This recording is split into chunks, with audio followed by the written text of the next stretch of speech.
আন্তর্জাতিক সংগঠনের একে শুরুতেই আমরা হচ্ছে কিছু আঞ্চলিক জোট সম্পর্কে জানার চেষ্টা করব। এই আঞ্চলিক জোটের মধ্যে আমরা প্রথমেই দেখব হচ্ছে ইউরোপীয় ইউনিয়ন। ইউরোপীয় ইউনিয়ন হচ্ছে ইউরোপের দেশগুলোর একটা জোট এবং এটা মূলত হচ্ছে একটা অর্থনৈতিক জোট।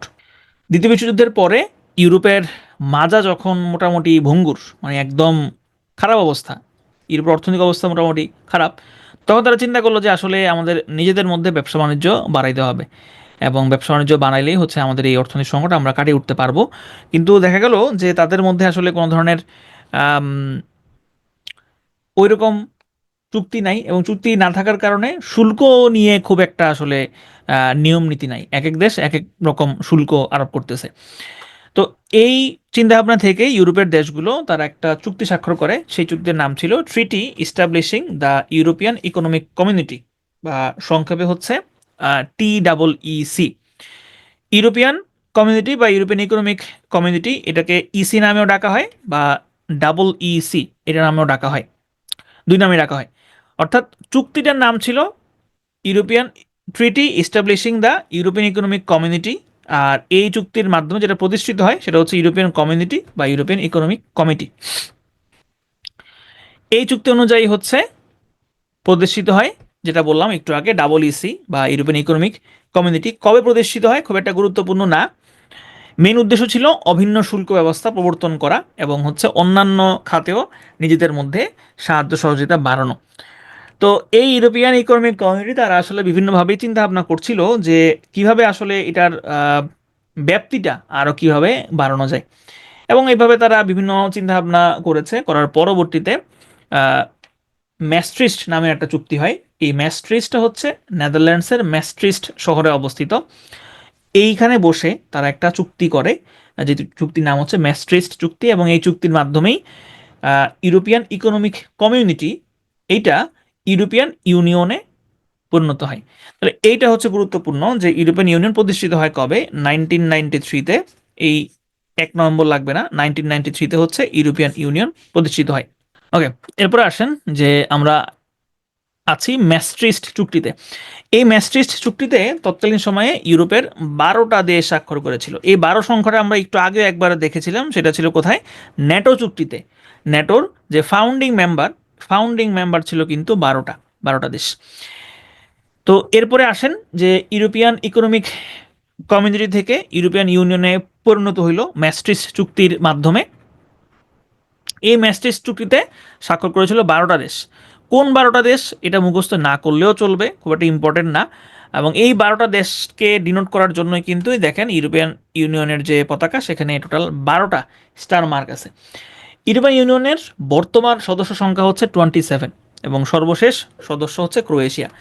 আপনাদের জন্য এই যে 27টা দেশ, কোন 27টা দেশ ইউরোপিয়ান ইউনিয়নের মেম্বার, এটা মুখস্থ করা জরুরি না, এর পরীক্ষাতে আসবে না। এখন পর্যন্ত আমি কোনো পরীক্ষায় দেখি নাই আসতে যে নিজের কোনটি ইউরোপিয়ান ইউনিয়নের মেম্বার। যেটা সাধারণত আসে সেটা হচ্ছে সর্বশেষ মেম্বার কোনটা, তাহলে এটা আসবে পরীক্ষাতে, আসতে পারে। সেটা হচ্ছে ইউরোপিয়ান ইউনিয়নের সর্বশেষ মেম্বার কোনটা, তাহলে ইউরোপিয়ান ইউনিয়নের সর্বশেষ মেম্বার হচ্ছে ক্রোয়েশিয়া। 2013 সালে এরা সদস্যপদ লাভ করে, খুব একটা ইম্পর্টেন্ট না, না পড়লেও চলবে। সর্বশেষ ছেড়ে গিয়েছে ইউরোপিয়ান ইউনিয়ন থেকে, সর্বশেষ চলে গিয়েছে কোন দেশ এটা গুরুত্বপূর্ণ, সর্বশেষ চলে গিয়েছে ব্রিটেন। 2020 সালে তারা হচ্ছে চলে যায়, যে 31 জানুয়ারি চলে যায়, এটা না পড়লেও চলবে, ইম্পর্টেন্ট না। এরপরে আসেন ইউরোপিয়ান ইউনিয়নের কোন 27টা দেশ আছে, এখানে একটা লিস্ট দেওয়া আছে। যদিও লিস্ট দেওয়া আছে, তারপর আমি বলবো না এগুলো আপনারা মুখস্থ করেন। অনেককে ছন্দ ফলো করে মুখস্থ করেন, তবে আসলে মুখস্থ করার কোনো দরকার নাই। যেটা আপনি মনে রাখতে পারেন সেটা হচ্ছে ইউরোপিয়ান ইউনিয়নের এই যে 27টা দেশ, এই 27টা দেশের মধ্যে কিন্তু ইউরোপের গুরুত্বপূর্ণ কয়েকটা দেশ সদস্য না, নাই, অন্তর্ভুক্ত নাই। কারা নাই এইটা হচ্ছে আপনি মাথায় রাখতে পারেন, এটা মাথায় রাখলে কারা আছে সেটা মাথায় না রাখলেও চলবে। তাহলে কারা কারা নাই দেখেন, Russia, Britain, Switzerland, Norway, Iceland, Ukraine, তুরস্ক। তুরস্ক এই 7টা দেশ, এই 7টা দেশ হচ্ছে ইউরোপিয়ান ইউনিয়নের অন্তর্ভুক্ত না, ইউরোপিয়ান ইউনিয়নে নাই এই 7টা। তাহলে এই 7টা যদি আপনি মুখস্থ রাখেন তাহলে কোনগুলা আছে সেটা আসলে মুখস্থ না করলেও চলবে, ঠিক আছে। এখন আসেন ইউরোপিয়ান ইউনিয়নের সদর দপ্তর বা হেডকোয়ার্টার্স। ইউরোপিয়ান ইউনিয়নের হেডকোয়ার্টার্স হচ্ছে বেলজিয়ামের ব্রাসেলসে অবস্থিত। আর ইউরোপিয়ান ইউনিয়ন পরিচালনা করার জন্য কয়েকটা উইং আছে, এর মধ্যে সবথেকে শক্তিশালী যে উইং এটার নাম হচ্ছে ইউরোপিয়ান কাউন্সিল। ইউরোপিয়ান কাউন্সিলে সদস্য হচ্ছে যতগুলো সদস্য দেশ আছে সব সদস্য দেশের রাষ্ট্রপ্রধান নিয়ে হচ্ছে ইউরোপিয়ান কাউন্সিল প্রতিষ্ঠিত। এবং এই ইউরোপিয়ান কাউন্সিলের বর্তমান প্রেসিডেন্টের নাম হচ্ছে অ্যান্তোনিও কস্তা। বর্তমান ইউরোপিয়ান কাউন্সিলের প্রধান হচ্ছে বা কাউন্সিল অফ দ্য ইউরোপিয়ান ইউনিয়নের প্রধান হচ্ছেন বা প্রেসিডেন্ট হচ্ছেন অ্যান্তোনিও কস্তা। দ্বিতীয় সর্বোচ্চ পরিষদের নাম হচ্ছে ইউরোপিয়ান কমিশন, এবং এখানে হচ্ছে 27 জন কূটনীতিক নিয়ে গঠিত, এবং এইখানকার প্রধানের নাম হচ্ছে Ursula von der Leyen. European Parliament আছে, ওদের একটা পার্লামেন্ট আছে। এই ইউরোপিয়ান পার্লামেন্টের সচিবালয় কোথায় এটা নিয়ে একটু কনফিউশন হতে পারে। দেখেন, ইউরোপিয়ান পার্লামেন্টের সচিবালয় ভবন বলেন বা সচিবালয় অফিস বলেন টোটাল 3 জায়গায় আছে। ফ্রান্সের স্ট্রাসবার্গে আছে, লুক্সেমবার্গ সিটিতে আছে, বেলজিয়ামের ব্রাসেলসে আছে। এই 3টা জায়গায় আছে, ঠিক আছে। লেকচার বুকের কত পেজ পড়াচ্ছে আমি আসলে ভুলে গেছি, কত পেজ পড়াচ্ছি। আপনারা জাস্ট একটু শুনে যান, ঠিক আছে, একটু শুনে যান, পরে লেকচার বুক দেখেন, অসুবিধা নেই। আচ্ছা, তাহলে দেখেন যে ইউরোপিয়ান পার্লামেন্টের বিল্ডিং বা সচিবালয়ের অফিস আছে হচ্ছে 3 জায়গায়, ফ্রান্সের স্ট্রাসবার্গ, লুক্সেমবার্গ সিটি এবং বেলজিয়ামের ব্রাসেলস, এই 3 জায়গাতেই আছে। তবে এর মধ্যে প্রধান যে বিল্ডিং বা প্রধান যে সচিবালয়, অফিসিয়াল যে সচিবালয়, সেটা হচ্ছে ফ্রান্সের স্ট্রাসবার্গে অবস্থিত। এখন আসেন, প্রশ্ন যদি হয় যে ইউরোপিয়ান পার্লামেন্টের সচিবালয় কোথায়, সেক্ষেত্রে অপশনে যদি স্ট্রাসবার্গ থাকে এবং লুক্সেমবার্গ থাকে, তাইলে আপনি হচ্ছে স্ট্রাসবার্গটা দাগাবেন। এই লাইনটা আপনাদের বইতে নাই, এটা নতুন অ্যাড করা হয়েছে। আর যদি দেখেন যে অপশনে স্ট্রাসবার্গ আছে, এই বাকি দুইটা নাই, তাহলে স্ট্রাসবার্গ দাগাবেন। যদি দেখেন যে অপশনে কেবল লুক্সেমবার্গ সিটি আছে, তাহলে লুক্সেমবার্গ সিটি দাগাবেন। যদি দেখেন অপশনে ব্রাসেলস আছে, অন্য দুইটা নাই, তাহলে ব্রাসেলস দাগাবেন। কিন্তু যদি স্ট্রাসবার্গ থাকে তাহলে অবশ্যই স্ট্রাসবার্গ দাগাবেন। ইউরোপিয়ান পার্লামেন্টের টোটাল মেম্বার হচ্ছে 720, এবং পার্লামেন্টের কাজ হচ্ছে আইন প্রণয়ন করা। ইউরোপিয়ান কোর্ট অফ জাস্টিস অর্থাৎ ইউরোপিয়ান ইউনিয়নের একটা আদালতও আছে। এই আদালতের কাজই হচ্ছে যে আইন প্রয়োগের ব্যাপারে সহায়তা দেওয়া, এবং এটাও হচ্ছে লুক্সেমবার্গে অবস্থিত। এর প্রধানকে, এটা খুব একটা গুরুত্বপূর্ণ না, চাইলে মনে রাখতে পারেন, না চাইলে নাও রাখতে পারেন, কোয়েন লিনার্স, পরীক্ষাতে আসবে না। এরপর আসেন ইউরোপিয়ান সেন্ট্রাল ব্যাংক। এই ব্যাংকের নাম হচ্ছে ইউরোপিয়ান সেন্ট্রাল ব্যাংক, এটা জার্মানির ফ্রাঙ্কফুর্টে অবস্থিত। আর ইউরোপিয়ান ইউনিয়নের মুদ্রার নাম হচ্ছে ইউরো, যেটা ইউরোপিয়ান ইউনিয়নের 20টা দেশ ব্যবহার করে। অর্থাৎ ইউরোপিয়ান ইউনিয়নের 27টা যে দেশ আছে, এই 27টা দেশের মধ্যে 20টা দেশ হচ্ছে ইউরো ব্যবহার করে, এবং বাকি দেশগুলো ইউরো ব্যবহার করে না। যেই 20টা দেশ ইউরো ব্যবহার করে এদেরকে একত্রে বলা হয় হচ্ছে ইউরো জোন। ইউরো জোন কারা ব্যবহার করে? এই দেশগুলো হচ্ছে এই দেশগুলা। এগুলোকে আর মুখস্থ করতে হবে? আপনি চাইলে মুখস্থ করতে পারেন, আমি মুখস্থ করি নাই, মুখস্থ না করলেও চলে। যেটা মুখস্থ আপনি রাখতে পারেন সেটা হচ্ছে ইউরোপিয়ান ইউনিয়নভুক্ত 7টা দেশ আছে, তারা ইউরো মুদ্রা ব্যবহার করে না। এরা কারা? এরা হচ্ছে বুলগেরিয়া, চেক প্রজাতন্ত্র, ডেনমার্ক, রোমানিয়া, সুইডেন, পোল্যান্ড এবং হচ্ছে হাঙ্গেরি। এদের নিজস্ব মুদ্রা আছে, এরা হচ্ছে ইউরো মুদ্রাটা ব্যবহার করে না। এই 7টা দেশ মাথায় রাখতে পারেন। আর একদম আরও যদি স্পেসিফিক হন যে আমার এগুলো মনে থাকে না, তাহলে এটা আপনি চাইলে স্কিপ করতে পারেন। তবে একটু গুরুত্বপূর্ণ, খুব বেশি গুরুত্বপূর্ণ না, একটু গুরুত্বপূর্ণ। তবে এখানে সবথেকে গুরুত্বপূর্ণ হচ্ছে সর্বশেষ কোন দেশটা ইউরো মুদ্রা গ্রহণ করে। তাহলে সর্বশেষ ক্রোয়েশিয়া 1 জানুয়ারি 2023 তারা হচ্ছে ইউরো মুদ্রাটা গ্রহণ করে। ইউরো মুদ্রা চালু হয় কবে? 1 জানুয়ারি 1999। তবে এখানে একটা টুইস্ট আছে, সেটা হচ্ছে এই যে চালু হইলো, এখানে কিন্তু পুরোপুরি চালু হয় নাই। অর্থাৎ এখানে কাগজের মুদ্রা ছিল না, এখানে ছিল আসলে ইলেকট্রনিক মুদ্রা। ইলেকট্রনিক মুদ্রা শুরু চালু হয় এর 3 বছর পরে 2002 সালে হচ্ছে ব্যাংক নোট চালু হয়। তাহলে ব্যাংক নোট চালু হয়েছে 2002 সালে, এবং ইউরো মুদ্রা ইলেকট্রনিক মানি এটা চালু হয় 1999 সালে। ইউএর ইউরোপিয়ান ইউনিয়নের বর্ডার গার্ডস নাম হচ্ছে ফ্রন্টেক্স। এরপরে আছে হচ্ছে সেনজেন চুক্তি। ইউরোপিয়ান যে দেশগুলো আছে এদের মধ্যে একটা চুক্তি আছে, যে চুক্তির নাম হচ্ছে সেনজেন চুক্তি। এটা হচ্ছে ভিসা মুক্ত প্রবেশ, অর্থাৎ এই চুক্তিভুক্ত দেশগুলোর নাগরিকরা ফ্রিলি হচ্ছে ভিসা ছাড়াই এক দেশ থেকে আরেক দেশে চলাচল করতে পারে। এই চুক্তিটা স্বাক্ষরিত হয় 1985-এ, কার্যকর হয় 1995। স্বাক্ষরিত হয় কবে, এটা গুরুত্বপূর্ণ, কার্যকর কবে হয় এটা খুব একটা গুরুত্বপূর্ণ না, স্কিপ করতে পারেন। প্রথম স্বাক্ষরকারী কারা ছিল, অর্থাৎ ফাউন্ডিং মেম্বার কারা ছিল? দেখেন, ফাউন্ডিং মেম্বার ছিল ওই যে ব্রাসেলস চুক্তিতে যারা ছিল তারা, তবে পুরোপুরি তারা না। এই জার্মানি ব্রাসেলস চুক্তিতে ছিল না। ব্রাসেলস চুক্তিতে ছিল Benelux, Belgium, Netherlands, Luxembourg, France এবং ব্রিটেন। এইটা ছিল ব্রাসেলস চুক্তিতে। এই সেনজেন চুক্তিতে ব্রিটেনের জায়গায় জার্মানি ঢুকে গেছে। তাহলে এই পাঁচটা দেশ হচ্ছে প্রথম স্বাক্ষরকারী দেশ: ফ্রান্স, জার্মানি, বেলজিয়াম, নেদারল্যান্ডস এবং হচ্ছে লুক্সেমবার্গ। বর্তমানে টোটাল 29টা দেশ হচ্ছে এই স্বাক্ষরকারী দেশ হিসেবে আছে সেনজেন চুক্তিতে। এই যে দেখেন এখানে একটা চার্ট দেওয়া আছে যে কারা সেনজেন চুক্তিতে আছে, কারা ইউরোপিয়ান ইউনিয়নের মেম্বার, আবার কারা দুইটাতেই আছে। এখন আসেন এখানে এই যে নামগুলো দেখতে পাচ্ছেন, এরা হচ্ছে বর্তমানে সেনজেন চুক্তিভুক্ত আছে। এগুলো মুখস্থ করার দরকার নাই। আপনি যেটা মুখস্থ করবেন সেটা হচ্ছে সর্বশেষ কোন দুইটা দেশ ইউরোপিয়ান সেনজেন চুক্তিতে যুক্ত হয়েছে। তাহলে বুলগেরিয়া এবং হচ্ছে রোমানিয়া, এইটা মাথায় রাখবেন, ঠিক আছে? বুলগেরিয়া এবং হচ্ছে রোমানিয়া সেনজেন চুক্তিতে সর্বশেষ যুক্ত হওয়া দেশ। এখন আসেন এখানে একটা ছোট্ট জিনিস বলতে হয়, সেটা হচ্ছে যদি পরীক্ষাটা দেখেন, পরীক্ষাতে আসলো এরকম যে সর্বশেষ সেনজেন চুক্তিতে যুক্ত হওয়া দেশ কোনটা, অপশনে বুলগেরিয়াও আছে, অপশনে রোমানিয়াও আছে। আপনি কোনটা দেখাবেন? আপনি অবশ্যই রোমানিয়া দেখাবেন। কেন? কারণ হচ্ছে এই সমস্ত সদস্য পদ প্রাপ্তির ক্ষেত্রে সাধারণত আহ, সাধারণত না, সবসময় হচ্ছে যদি একই সাথে কেউ জয়েন করে তাহলে অ্যালফাবেটিক্যাল অর্ডারটা ফলো করা হয়। অ্যালফাবেটিক্যাল অর্ডারটা কি? যেমন হচ্ছে বি, বি ফর বুলগেরিয়া এবং আর ফর হচ্ছে রোমানিয়া। তাহলে বি হচ্ছে আগে, রোমানিয়া হচ্ছে পরে। তার মানে বুলগেরিয়া হচ্ছে আগে সদস্য হয়েছে, রোমানিয়া হচ্ছে পরে সদস্য হয়েছে। তাহলে সর্বশেষ সদস্য যদি বলে, যদি দুইটাই অপশনে থাকে, সেক্ষেত্রে আপনি রোমানিয়া দাগাবেন। এরপর আসেন এখানে ইউরোপিয়ান ইউনিয়নে আছে কিন্তু সেনজেন চুক্তিতে নাই এমন দেশ আছে দুইটা, সেটা হচ্ছে আয়ারল্যান্ড এবং হচ্ছে সাইপ্রাস। অর্থাৎ এরা সেনজেন চুক্তিতে নাই কিন্তু ইউরোপিয়ান ইউনিয়নে আছে। আবার ইউরোপিয়ান ইউনিয়নে নাই কিন্তু সেনজেন চুক্তিতে আছে এরকম দেশ আছে চারটা: লিচেনস্টেইন, নরওয়ে, সুইজারল্যান্ড এবং হচ্ছে আইসল্যান্ড।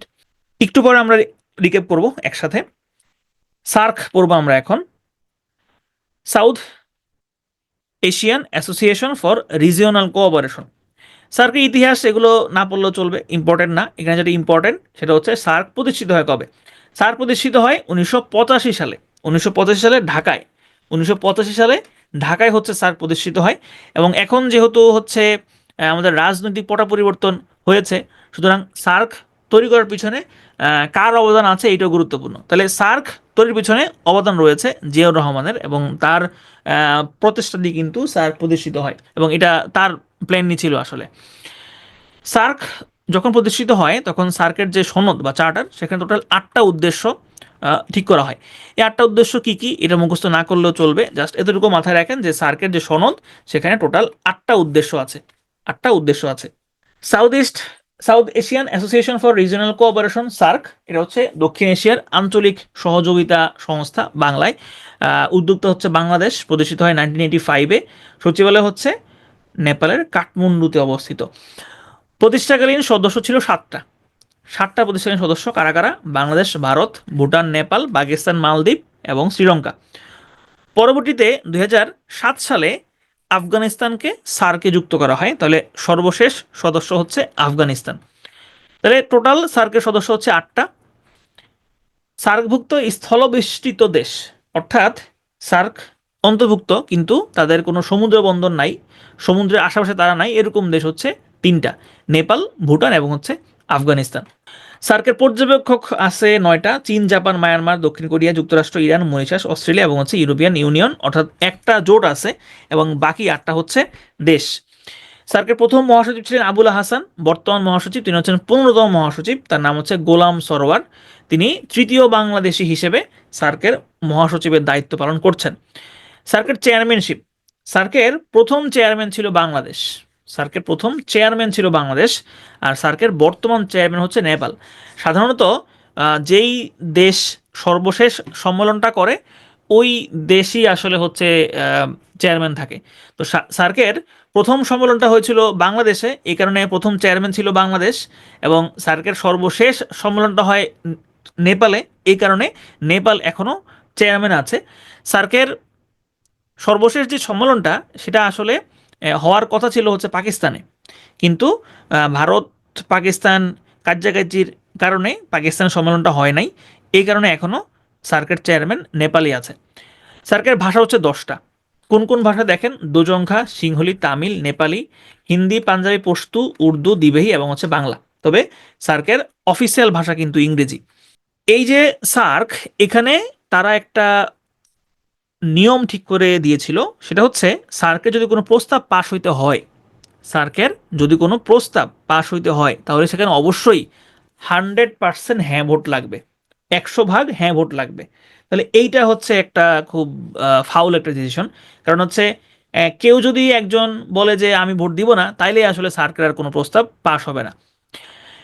সার্কের সহযোগিতার ক্ষেত্র অনেকগুলো ছিল, যখন তারা শুরুতে প্রতিষ্ঠিত হয় অনেকগুলো সহযোগিতার ক্ষেত্র রাখা হয়েছিল। এই যে এগুলো পড়লে বুঝবেন, মানে পড়লে বুঝবেন বলতে এগুলো খুব একটা ইম্পর্টেন্ট না পরীক্ষার জন্য। তবে এখন আর এতগুলো সহযোগিতার ক্ষেত্র নাই, এখন এগুলোকে ছোট ছোট করে কয়েকটা ভাগে ভাগ করা হয়েছে, স্পেসিফিকলি 5টা ভাগে ভাগ করা হয়েছে। এবং এই 5টা ভাগের জন্য টোটাল 5টা আঞ্চলিক কেন্দ্র আছে। এই কেন্দ্রগুলো একটা হচ্ছে কৃষি কেন্দ্র, এটা হচ্ছে ঢাকাতে অবস্থিত। দুর্যোগ ব্যবস্থাপনা কেন্দ্র, এটা ইন্ডিয়ার গুজরাটে অবস্থিত। যক্ষ্মা এবং এইডস কেন্দ্র নেপালের কাঠমান্ডুতে অবস্থিত। এনার্জি সেন্টার ইসলামাবাদে অবস্থিত। সাংস্কৃতিক সেন্টার বা সাংস্কৃতিক কেন্দ্র এটা হচ্ছে শ্রীলঙ্কার কলম্বোতে অবস্থিত। সার্কেটে বিশ্ববিদ্যালয় আছে যেটার নাম হচ্ছে সাউথ এশিয়ান ইউনিভার্সিটি বা সংক্ষেপে সাউ, এটা হচ্ছে ভারতের নয়াদিল্লিতে অবস্থিত। সার্ক প্রিফারেন্সিয়াল ট্রেডিং অ্যারেঞ্জমেন্ট বা সাফটা মুক্ত বাণিজ্য চুক্তি, না মুক্ত বাণিজ্য না, এটা হচ্ছে অগ্রাধিকারমূলক বাণিজ্য চুক্তি। অগ্রাধিকারমূলক বাণিজ্য চুক্তিটা স্বাক্ষরিত হয় হচ্ছে 1993-তে এবং কার্যকর হয় 1995-এ। এই চুক্তিটা পরীক্ষা আসার জন্য খুব একটা গুরুত্বপূর্ণ না, পরীক্ষা আসার জন্য যেটা গুরুত্বপূর্ণ সেটা হচ্ছে সাফটা না সাফটা, south Asian free trade area মুক্ত বাণিজ্য চুক্তি। এইটা স্বাক্ষরিত হয় 2004 সালে এবং কার্যকর হয় 2006 সালে। কার্যকর মানে এই না যে এই চুক্তিটার সবাই মেনে নিছে, এই চুক্তিটা আসলে খুব একটা কার্যকর হয় নাই। লক্ষ্য ছিল, ভালো উদ্দেশ্য ছিল, কিন্তু আসলে এটা হয় নাই। যদি হইতো তাহলে আমাদের এই অঞ্চলটা আসলে আরো বেশি সমৃদ্ধশালী হওয়ার কথা ছিল বা সম্ভাবনা ছিল। ওকে, এরপর আসেন সার্কের সর্বশেষ সম্মেলন। ওই যে বললাম সার্কের বর্তমান চেয়ারম্যান কে, নেপাল। কারণ কি, কারণ হচ্ছে সার্কের সর্বশেষ সম্মেলনটা কাঠমান্ডুতে হয়েছিল। যেই সম্মেলনটা সর্বশেষ সম্মেলন যেখানে হয় তারাই মূলত হচ্ছে চেয়ারম্যান থাকে। যেমন বাংলাদেশে প্রথম সম্মেলন হয়েছিল, এই কারণে বাংলাদেশ ছিল হচ্ছে সার্কের প্রথম চেয়ারম্যান। তো এই কাঠমান্ডু সম্মেলনের পরের সম্মেলনটা হওয়ার কথা ছিল আসলে পাকিস্তানে, যেটা আসলে আর হয় নাই। এখানে খুব গুরুত্বপূর্ণ একটা তথ্য যে বাংলাদেশ টোটাল 3বার সার্কের সম্মেলন হোস্ট করে। এই যে 2016 সালে 19তম সম্মেলন হওয়ার কথা ছিল পাকিস্তানে, কিন্তু হয় নাই। আমরা একবার রিকেপ করব, অল্প একটু আছে আর। আমরা শুধুমাত্র কেবল একটা মাত্র সংগঠন পড়বো, সেটা হচ্ছে বিমস্টেক। আজকে বিমস্টেক পর্যন্ত আমরা থাকবো। বিমস্টেক সম্পর্কে, বিমস্টেক একটা প্রশ্ন পেতে পারেন সামনের যে কোনো পরীক্ষায়, কারণ যেহেতু বিমস্টেক নিয়ে মোটামুটি আলোচনা হয়েছে, শুধু একটা প্রশ্ন পেতে পারেন। দেখেন, বিমস্টেক হচ্ছে এটা 1997 সালের 6 জুন বাংলাদেশ, ভারত, শ্রীলঙ্কা এবং থাইল্যান্ড মিলে একটা ডিক্লারেশন দেয়, যেটার নাম হচ্ছে ব্যাংকক ডিক্লারেশন। এই ডিক্লারেশনের মাধ্যমে মূলত হচ্ছে একটা নতুন সংস্থা প্রতিষ্ঠিত হয়, যেটার নাম ছিল বিস্ট এক। অর্থাৎ শুরুতে কিন্তু নামটা বিমস্টেক ছিল না, শুরুতে নামটা ছিল বিস্ট এক, Bangladesh, India, Sri Lanka, Thailand economic cooperation, beast এক। পরবর্তীতে মায়ানমার এখানে যোগ দেয়। মায়ানমার যোগ দেওয়ার পরে এই সংস্থার নাম হয় বিমস্ট এক। 1997 সালে মায়ানমার যোগ দেয়, কত ডিসেম্বর এটা দরকার নাই। তখন নাম হয় Bangladesh, India, Sri Lanka, Thailand and Myanmar economic cooperation বা সংক্ষেপে বিমস্ট, বিমস্ট এক। অর্থাৎ বর্তমানে যে নামটা, এই নামটা, এই নামটা কিন্তু তখনও ছিল না, এই নামটা হয় আরো পরে। এই নামটা কখন হয়, এই নামটা হয় হচ্ছে 1998 সালে নেপাল অবজারভার কান্ট্রি হিসেবে যোগ দেয় এবং 2004 সালের ফেব্রুয়ারিতে নেপাল এবং ভুটান পূর্ণাঙ্গ সদস্য হিসেবে বিমস্টেকে যোগ দেয়। এবং এই 2004 সালেই নাম পরিবর্তন করে বর্তমান যে নামটা বে of Bengal initiative for multi sectoral technical and economic cooperation, এই নামটা রাখা হয়। তো এটা খুব গুরুত্বপূর্ণ একটা জিনিস যে বর্তমানের যে নামটা বিমস্টেক যে নামটা, এই নামটা রাখা হয় 2004 সালে। কত জুলাই এটা গুরুত্বপূর্ণ না, তবে 2004 সালটা এটা গুরুত্বপূর্ণ। সদস্য সংখ্যা হচ্ছে 7টা, প্রতিষ্ঠাকালীন হচ্ছে 4টা। প্রতিষ্ঠাকালীন হচ্ছে বাংলাদেশ, ভারত, শ্রীলঙ্কা এবং থাইল্যান্ড। পরবর্তীতে যোগ দেয় মায়ানমার, নেপাল এবং ভুটান। সার্কভুক্ত যে 8টা দেশ আছে, এই 8টা দেশের মধ্যে 5টা দেশ সার্কভুক্ত এবং তারা বিমস্টেকেরও সদস্য, এবং দক্ষিণ পূর্ব এশিয়ার 2টা দেশ নিয়ে হচ্ছে বিমস্টেক গঠিত। তাহলে কারা কারা সার্কভুক্ত হচ্ছে? বাংলাদেশ, ভুটান, নেপাল, ভারত, শ্রীলঙ্কা। মূলত পাকিস্তানকে মাইনাস করার জন্য, বা যেহেতু সার্কে পাকিস্তান আছে, ওইখানে ভারত পাকিস্তান ঝামেলা, এই কারণে মূলত ভারত এই বিমস্টেকটা গঠন করেছিল, যাতে করে পাকিস্তানের মুখোমুখি না হইতে হয়, বা পাকিস্তান এই ঝামেলা যাতে পাকিস্তানের সাথে যাতে ঝামেলা না পড়তে হয়। বাংলাদেশ, ভুটান, নেপাল, ভারত, শ্রীলঙ্কা এরা হচ্ছে সার্কভুক্ত 5টা দেশ, এবং দক্ষিণ পূর্ব এশিয়ার 2টা দেশ হচ্ছে থাইল্যান্ড এবং হচ্ছে মায়ানমার। সর্বশেষ সদস্য কোনটা, ভুটান নাকি হচ্ছে নেপাল? এইখানে আপনি হচ্ছে সেম অ্যাপ্রোচটাই ফলো করবেন, বি ফর ভুটান এবং এন ফর নেপাল। যদি বলা হয় সর্বশেষ সদস্য কোনটা, যদি দুইটাই থাকে তাহলে আপনি অবশ্যই নেপাল দেখাবেন, আর যদি যে কোনো একটা থাকে তাহলে অবশ্যই যে কোনো একটা দেখাবেন। তাহলে ভুটান এবং নেপালের মধ্যে নেপাল হচ্ছে সর্বশেষ সদস্য। বিমস্টেক যখন প্রতিষ্ঠিত হয় তখন তারা কিছু সহযোগিতার ক্ষেত্র চিহ্নিত করেছিল। এই সহযোগিতার ক্ষেত্র অনেকগুলো ছিল, তবে শুরুতে ছিল হচ্ছে 6টা। শুরুতে ছিল 6টা, পরবর্তীতে এই সহযোগিতার ক্ষেত্রগুলো বাড়ায়া 14টা করা হয়, তবে বর্তমানে কিন্তু এই 14টা নাই, বর্তমানে রয়েছে 7টা। তাহলে আপনারা এই 7 সংখ্যাটা মুখস্থ করবেন যে বিমস্টেকের সহযোগিতার ক্ষেত্র কয়টা। তাহলে টোটাল বিমস্টেকের সহযোগিতার ক্ষেত্র হচ্ছে 7টা। কি কি দেখেন: trade, investment, development, environment and climate change, security and energy, agriculture and food security, people to people contact, science, technology and innovation, connectivity. তাহলে এইগুলো হচ্ছে 7টা সেক্টর। এই 7টা সেক্টরে কে কোন খাতে নেতৃত্ব দিচ্ছে এটা খুব গুরুত্বপূর্ণ। এর মধ্যে দেখেন আমাদের জন্য গুরুত্বপূর্ণ হচ্ছে বাংলাদেশ। তাহলে দেখেন বাংলাদেশ কোন খাতে নেতৃত্ব দিচ্ছে: বাণিজ্য, বিনিয়োগ, উন্নয়ন, ট্রেড, ইনভেস্টমেন্ট এবং ডেভেলপমেন্ট, এই খাতে নেতৃত্ব দিচ্ছে হচ্ছে বাংলাদেশ। এটা খুবই গুরুত্বপূর্ণ, পরীক্ষাতে আসতে পারে। এবং এই খাত ছাড়াও আরেকটা সাব সেক্টর আছে যেটার নেতৃত্ব দিচ্ছে বাংলাদেশ, এটা হচ্ছে ব্লু ইকোনমি। এই পুরো টেবিলটার মধ্যে এই একটা লাইন পড়লেই চলবে, বাকিগুলো খুব একটা ইম্পর্টেন্ট না, পড়তে হবে না। এটা পড়তে পারেন, ভারতেরটা পড়তে পারেন, যেহেতু ভারতের সাথে আমাদের সম্পর্কটা হচ্ছে অম্লমধুর, সেক্ষেত্রে ভারত কোন ক্ষেত্রে নেতৃত্ব দিচ্ছে সেটা পড়তে পারেন। নিরাপত্তা, থাইল্যান্ডে যেহেতু সর্বশেষ সম্মেলনটা হয়েছে, এটাও পড়তে পারেন। যোগাযোগ, বাকিগুলো না পড়লেও চলবে।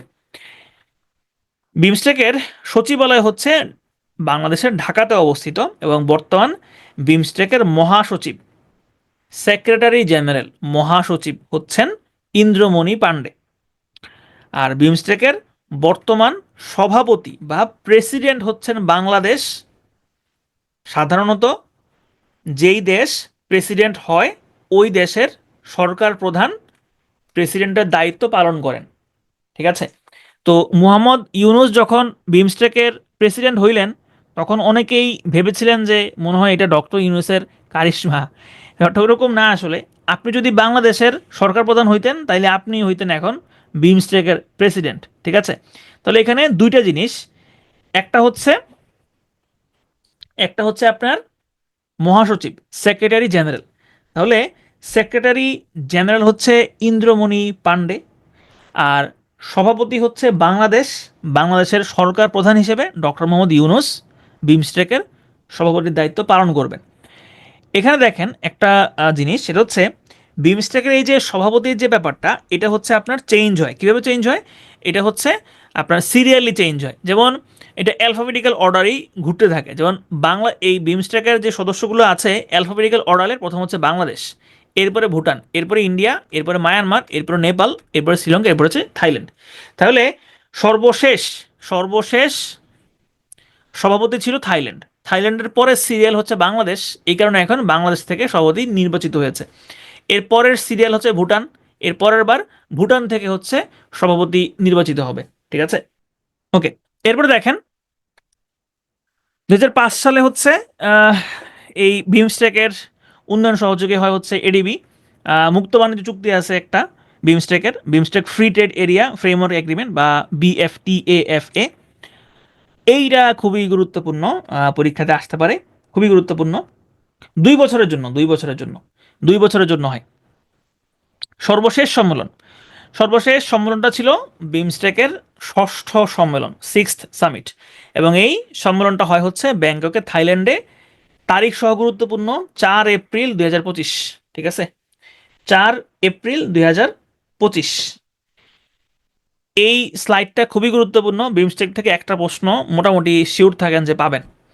2025 সালের বা ষষ্ঠ সম্মেলনের যেই সম্মেলনটা হইল, এটার থিম ছিল কি, এটা গুরুত্বপূর্ণ। থিম ছিল BIMSTEC prosperous, resilient and open. মানে বিমস্টেক তারা হবে প্রসপারাস, এরা হবে রেজিলিয়েন্ট এবং এরা হবে ওপেন, ঠিক আছে। বিমস্টেকের এই যে ষষ্ঠ সম্মেলনটা হইল, এখানে কিছু গুরুত্বপূর্ণ সিদ্ধান্ত আসছে। খুব গুরুত্বপূর্ণ না, মোটামুটি গুরুত্বপূর্ণ, যেহেতু সর্বশেষ সম্মেলনটা হয়েছে এবং এটা নিয়ে একটা হাইপ ছিল, এটা পরীক্ষাতে আসতে পারে। সেটা হচ্ছে ব্যাংকক ভিশন, ব্যাংকক ভিশন 2030 নামের একটা ভিশন ঘোষণা করা হয়েছে থাইল্যান্ডের পক্ষ থেকে। যে এই ভিশনটা কি, এই ভিশনটা হচ্ছে, মেন থিমটা হচ্ছে বিমস্টেকে যারা আছে এরা সবাই একসাথে মিলেমিশে থাকবে, এটাই। এই যে সমৃদ্ধ, সহিষ্ণুতা এবং উন্মুক্ত বিমস্টেকের দৃষ্টিভঙ্গি অর্জনে সদস্য দেশগুলোর মধ্যে ভবিষ্যৎ সহযোগিতার জন্য একটি বিস্তৃত বাস্তবসম্মত রোডম্যাপ প্রদান করে। তো এত কিছু মুখস্থ থাকার দরকার নাই, জাস্ট এতটুকু মাথায় রাখলে চলবে যে পরীক্ষাতে আসতে পারে এরকম, যে সর্বশেষ বিমস্টেক সামিটে কোনটা, কোন ডকুমেন্টটা গৃহীত হয়েছে বা কোন ভিশনটা গৃহীত হয়েছে। তাহলে এই ভিশনটার নাম হচ্ছে ব্যাংকক ভিশন 2030, ঠিক আছে। এরপরে আসেন আরেকটা গুরুত্বপূর্ণ তথ্য, সেটা হচ্ছে পরবর্তী সম্মেলন কোথায় হবে। পরবর্তী সম্মেলন হবে বাংলাদেশ। বলুন তো এটা কেন বাংলাদেশে হবে? কারণ ওই যে সিরিয়ালে বাংলাদেশ, এই কারণে বাংলাদেশে হবে, ঠিক আছে। তাহলে বাংলাদেশে পরবর্তী সম্মেলনটা হবে। এই হচ্ছে মোটামুটি বিমস্টেকের আলাপ আলোচনা। যদি আরও কিছু আলাপ আলোচনা থাকে সেটা আপনারা মোটামুটি সাম্প্রতিকের অধ্যায় পেয়ে যাবেন। তাহলে চলুন আমরা একটু রিক্যাপ করে আসি, আমরা কি জিনিস দেখলাম। আমরা শুরুতে দেখলাম হচ্ছে ইউরোপিয়ান ইউনিয়ন। ওকে, দেখেন শুরুতে দেখলাম হচ্ছে ইউরোপিয়ান ইউনিয়ন। এই ইউরোপিয়ান ইউনিয়ন প্রতিষ্ঠিত হয় ম্যাস্ট্রিক্ট চুক্তির মাধ্যমে। ম্যাস্ট্রিক্ট চুক্তি স্বাক্ষরিত হয় 1993-তে। 1993 এর এই চুক্তির মাধ্যমে 1993-তে ইউরোপিয়ান ইউনিয়ন প্রতিষ্ঠিত হয়। টোটাল ম্যাস্ট্রিক্ট চুক্তিতে স্বাক্ষর করেছিল 12টা দেশ। ম্যাস্ট্রিক্ট হচ্ছে নেদারল্যান্ডসের একটা শহর।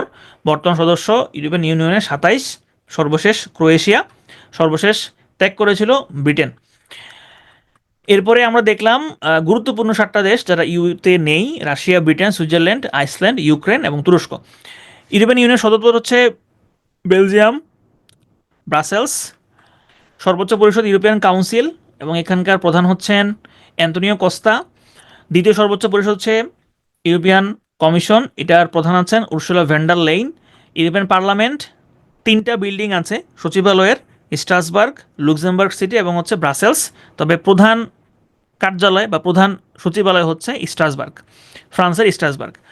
ইউরোপিয়ান পার্লামেন্টের সদস্য হচ্ছে 720টা। ইউরোপিয়ান কোর্ট অফ জাস্টিস, এটা লুক্সেমবার্গে অবস্থিত, প্রধান হচ্ছেন কোয়েন লিনার্স। সেন্ট্রাল ব্যাংক জার্মানির ফ্রাঙ্কফুর্টে অবস্থিত। মুদ্রা হচ্ছে ইউরো, 20টা দেশ ব্যবহার করে, একত্রে এগুলোকে ইউরো জোন বলা হয়। ইউরো জোনে নাই হচ্ছে 7টা দেশ: বুলগেরিয়া, চেক প্রজাতন্ত্র, Denmark, Romania, Sweden, Poland, Hungary. সর্বশেষ ইউরো মুদ্রা গ্রহণ করেছে ক্রোয়েশিয়া। ইউরোটা চালু হয় 1999 সালে ব্যাংক ইলেকট্রনিক মুদ্রা হিসেবে, আর ব্যাংক নোট হিসেবে চালু হয় 2002 সালে। ফ্রন্টেক্স হচ্ছে ইউরোপিয়ান বর্ডার গার্ডস। সেনজেন চুক্তি 1985 সালে স্বাক্ষরিত হয় ভিসামুক্ত প্রবেশের জন্য। এটা হচ্ছে ইউরোপিয়ান দেশগুলোর মধ্যে ভিসামুক্ত প্রবেশের একটা চুক্তি। শুরুতে ছিল 5টা দেশ: Benelux, Belgium, Netherlands, Luxembourg, France, Germany. আর পরবর্তীতে এখন বর্তমানে স্বাক্ষর করেছে 29টা দেশ। সর্বশেষ যেই দেশটা, যেই দেশ দুইটা এই সেনজেন চুক্তিতে স্বাক্ষর করে, সেই দেশগুলো হচ্ছে বুলগেরিয়া এবং হচ্ছে রোমানিয়া।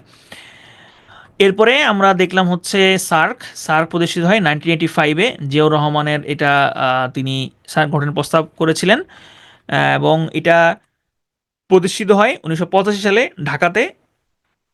হেডকোয়ার্টার হচ্ছে নেপালের কাঠমান্ডুতে অবস্থিত। উদ্যোক্তা হচ্ছে বাংলাদেশ। সার্কের প্রতিষ্ঠানিক সদস্য 7টা, পরবর্তীতে যোগ দেয় আফগানিস্তান, টোটাল সদস্য হচ্ছে 8টা। এরপরে সার্কভুক্ত স্থলবহিষ্ঠ রাষ্ট্র হচ্ছে 3টা: আফগানিস্তান, নেপাল, ভুটান। পর্যবেক্ষক রাষ্ট্র 9টা: প্রথম মহাসচিব আবুল হাসান, বর্তমান মহাসচিব 15তম মহাসচিব গোলাম সারোয়ার। বাংলাদেশ থেকে তিনি তৃতীয় হিসেবে তিনি তৃতীয় বাংলাদেশি হিসেবে এই দায়িত্ব পালন করছেন।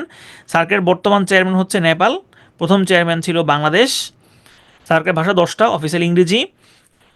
তারপরে হচ্ছে সহযোগিতার ক্ষেত্র দরকার নাই। কোন আঞ্চলিক সংস্থা কোথায় অবস্থিত এটা খুব গুরুত্বপূর্ণ। এর মধ্যে ঢাকায় কৃষি, ইন্ডিয়াতে হচ্ছে ডিজাস্টার ম্যানেজমেন্ট, কাঠমান্ডুতে হচ্ছে এইডস টিউবারকুলোসিস, ইসলামাবাদ হচ্ছে এনার্জি সেন্টার, কলম্বোতে হচ্ছে cultural centre. South Asian University ভারতের নয়াদিল্লিতে অবস্থিত। সার্ক প্রিফারেন্সিয়াল ট্রেডিং অ্যারেঞ্জমেন্ট 1993-তে স্বাক্ষরিত হয়। আর South Asian free trade area SAFTA, এটা হচ্ছে 2004 সালে স্বাক্ষরিত হয়, কার্য 2006। তারপরে আমরা দেখলাম হচ্ছে সর্বশেষ সম্মেলন কাঠমান্ডু, বাংলাদেশ সম্মেলন হচ্ছে 3বার। বিমস্টেকের প্রতিষ্ঠিত হয় 1997-এ ব্যাংকক ডিক্লারেশনের মাধ্যমে। শুরুতে সদস্য ছিল 4টা, বাংলাদেশ, ভারত, শ্রীলঙ্কা, থাইল্যান্ড। পরবর্তীতে মায়ানমার যোগ দেয় এবং 2004 সালে হচ্ছে নেপাল, ভুটান যোগ দেয়। এবং 2004 সালেই বর্তমান যে নামটা বে of Bengal initiative for multi sectoral technical and economic cooperation, এই নামটা গৃহীত হয়। সদস্য টোটাল হচ্ছে 7টা, বাংলাদেশ, ভারত, শ্রীলঙ্কা, থাইল্যান্ড এবং হচ্ছে মায়ানমার, ভুটান, নেপাল। এরপরে হচ্ছে সহযোগিতার ক্ষেত্র বর্তমানে হইল 7টা। বাংলাদেশ নেতৃত্ব দিচ্ছে বাণিজ্য উন্নয়ন, বিনিয়োগ এবং ব্লু ইকোনমি সাবসেক্টরে। বিমস্টেক সচিবালয় হচ্ছে ঢাকাতে অবস্থিত। মহাসচিব হচ্ছে ইন্দ্রমণি পান্ডে। বিমস্টেকের বর্তমান সভাপতি হচ্ছে ডক্টর মোহাম্মদ ইউনুস, তবে যদি দেশ হিসেবে আসে সেক্ষেত্রে হবে হচ্ছে বাংলাদেশ। বিমস্টেক কিন্তু এডিবি একটা সহযোগী হিসেবে আছে। মুক্ত বাণিজ্য চুক্তির নাম হচ্ছে BIMSTEC free trade area framework agreement. সর্বশেষ সম্মেলন হচ্ছে 6ষ্ঠ, ব্যাংককে, থাইল্যান্ডে হয়েছে। থিম ছিল হচ্ছে prosperous resilient open, BIMSTEC prosperous resilient and open. Bangkok vision 2030 এটা ঘোষিত হয় সর্বশেষ সম্মেলনে। পরবর্তী সম্মেলন 7ম সম্মেলন হবে হচ্ছে বাংলাদেশে। এই হচ্ছে মোটামুটি আজকের